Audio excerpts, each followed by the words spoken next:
State University now bans straight white students in Muslim-ruled Minneapolis. Here's sick reason why. The Somalian cesspool of Minnesota is once again making headlines, this time for their place of higher learning. The University of Minnesota has decided to pander to the social justice lunacy and is now banning white and straight students from a safe space on campus. The Campus Gender and Sexuality Center for Queer and Trans Life hosts Tongues Untied, is a group where people can meet to discuss the impact of sexuality, race, and gender. But of course, not everyone is invited. Their official statement reads that it's for their so-called allies. It goes on to explain that they appreciate their voices and commitment to dismantling racism and homophobia.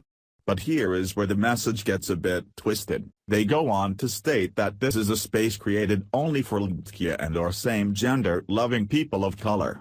Can you imagine the backlash if a straight, white, gun-loving, male group showed up at any U.S. campus? The outrage and backlash would be never-ending. The group's Facebook page even go as far as saying that if you identify as a queer and/or trans-indigenous person or a person of color, then you are welcome to take part in their discussions. Lifehack reports 5 reasons why your bachelor's degree is worthless. 1. Academic inflation. In 1970, only 26% of middle-class workers had education beyond high school.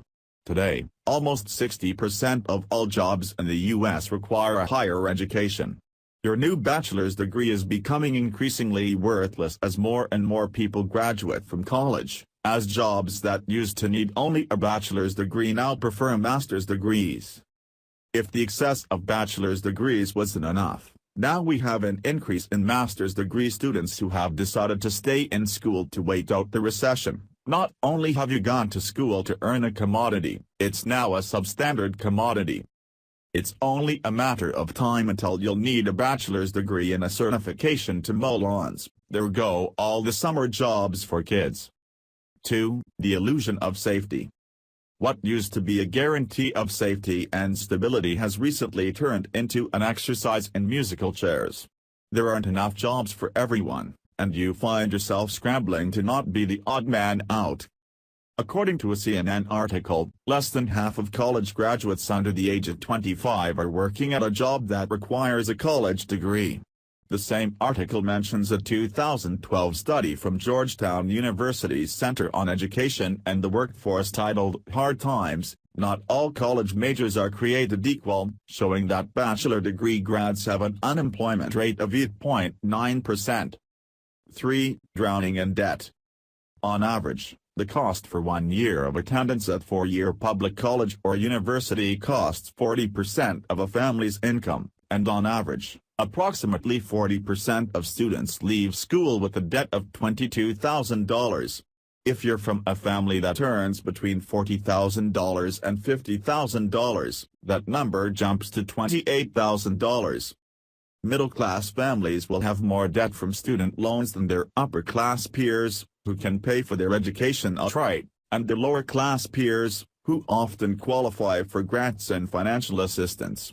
You might even end up being the one paying $1,000 a month for 20 years just for 4 years of school. 4. The source of creativity. People seem to think that the simple act of attending college makes you more innovative and creative. That's simply not true. Creativity and innovation don't come from what people teach you. New ideas come from your personal experiences and your interaction with your environment. 5. Your professors aren't concerned about your education. I know people who graduated with a degree in engineering who couldn't do a derivative. I'm not joking.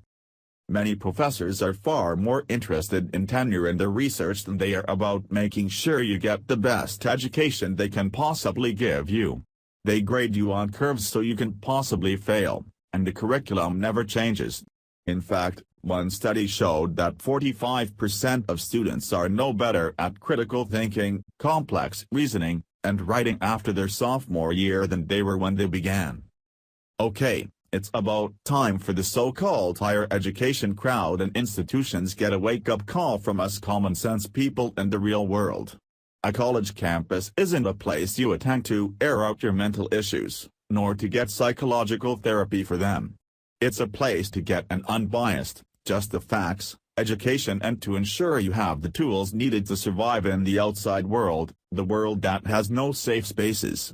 Maybe if colleges actually stuck to doing what we taxpayers subsidize them to do and educate rather than indoctrinate, a plumber or a welder wouldn't be making more than most college graduates in this country.